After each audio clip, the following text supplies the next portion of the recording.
The best rice to use is basmati or long grain rice, as these are the most fragrant. Place the rice into a suitable pot and pour in enough water to cover.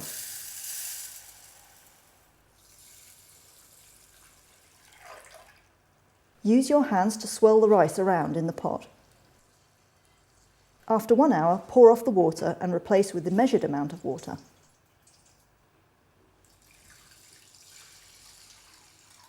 Place the pot on a high heat and bring to the boil. As soon as the water reaches the boil, reduce to the lowest heat and cover with a lid. Leave to simmer for 10 minutes. Remove from the heat and leave in the pot for an additional 3 to 5 minutes. The rice is now ready to serve.